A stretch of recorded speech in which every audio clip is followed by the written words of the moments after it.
Thank you for continuing to view these videos. We are taking a 30-day journey because it is said that if we do something for 30 days, it will become a habit. I am Sophia Worrell, and I hope that you are finding these videos a good habit to listen to and apply. Today I want to talk about no pain, no gain. So hinge to reading is the ability to write. Everything in life is connected. We have looked extensively at why reading is important. Now we have to build on that, and the next link is the ability to write. So why is writing so important in a child's life or adult's life for that matter?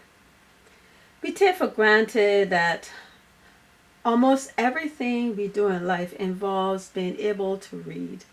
From the signs that direct us when we travel to the label on that medicine bottle, the instructions to put together a gadget or piece of furniture, or the label of a condiment when we are preparing a meal. It is a necessary part of our daily lives. It is life or death for anyone if they cannot read well. And writing is just as important. We communicate verbally, but do so tactily as well. We take writing communication for granted. However, it is only when we have to sign our names or write a note that we think that this skill is needed. But just as reading engages the brain, so does writing. Both reading and writing allows us to become disciplined. This is because we have to sit still to concentrate on the words. But isn't those words that we're reading written? And when we take on the exercise of writing, aren't we forced to stop and stand still? Writing is an essential tool for solving problems.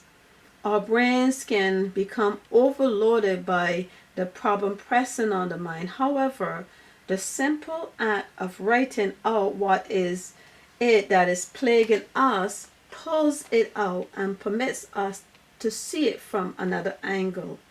This practice starts from the time we are children. We are asked, for instance, how many are 6 plus 13? We get a better sense when we write it out, and then we can solve the equation. Suppose we have a bigger problem. The best way to handle it is to write out what the problem is and then examining it. We will be prompted to write out various ways to eradicate the problem. There can be such a difference from the mental image and the visual image on the paper. There are times we are trying to express ourselves when we are discussing an issue. All attempts to present our opinion may seem scrambled. But when we write out what we want to say and spend some time editing our thoughts, then we may find it easier to present our ideas, to give further explanations for why we have come to those conclusions. Because the exercise of writing allowed us to organize our thoughts. Most of the words written in documents and textbooks are presented through much research or actual events. Verbal words are less impactful unless they're recorded, but the written word is a life document that contains lots of history. So let's do another exercise. Where does writing first occur? You can pause the video again, or you can just think about it as I go on. Of course, we will agree that writing starts in the home. Just as mother starts the child on the activity of reading, she's the one that helps the child with their penmanship. This is done when the child starts to color in their coloring books, connect dots in their activity books, hold their spoon when eating or the bottle when drinking, when they button their shirt or pull the zipper on their dress or tie their shoelaces. All of this is practice for using their fingers to hold the pencil to write and later the pen. Everything that the child is doing is preparing them for the game of life in the world. Let's look at how writing is reinforced in school. Mom and dad has to do the fundamental work, and everything else is reinforced in schools in case we were not conscious of it. But everything in school is all about the ability to read and write. That is what children are doing all day long in school, from the time the child enters kindergarten until elementary school, high school, college, university, trade schools, art schools, or technical schools. They are reading and writing. These students start with learning to form letters, to combining those letters to make words, and then sentences and later paragraphs, all with the objective of writing compositions and later essays.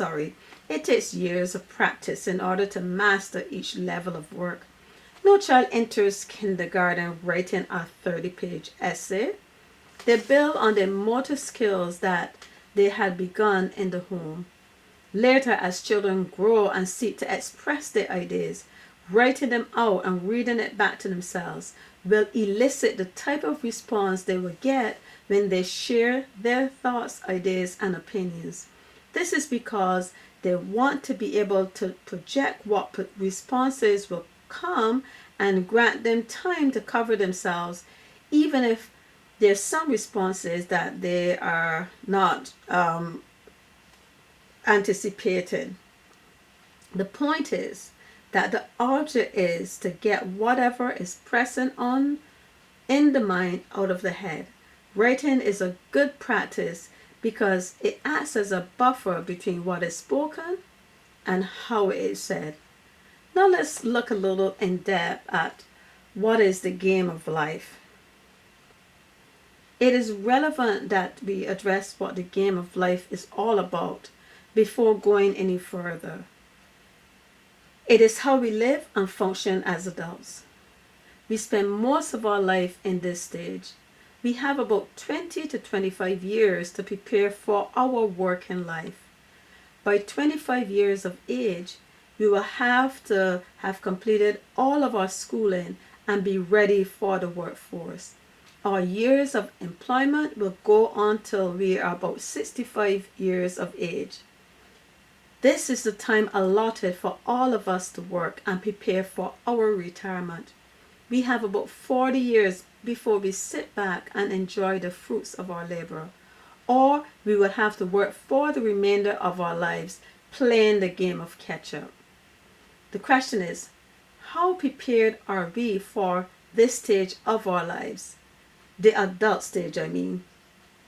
The homes that we were raised in and the preparation or lack thereof of proper preparation will determine the next 40 years of our lives. We will work in either category of work, general employment or specialized employment. The principles and values that we pass on to children will make life easy to maneuver or difficult to navigate. This course is my way of making us aware of life and the game that we are playing. If any of us had the privilege to play simple board games, we would appreciate that life is just like playing those games. We win or lose by our ability or attitudes as we are forced to adjust to the dice or what is written on the cards or the board. The moves that other people make impact our game, and it takes strategy and planning to achieve the goal of winning. We are taught how to win joyfully and lose graciously. We learn how to bounce back and how to practice harder. But isn't this the same in the game of sports or in the position that we work in? There are many of us of African descent that are now being stereotyped with those who act barbaric and unintelligent.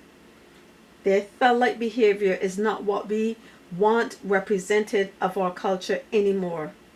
This is not God's way. This is not the American way. And it is time to build a culture that is peaceful, loving, and kind. Thank you.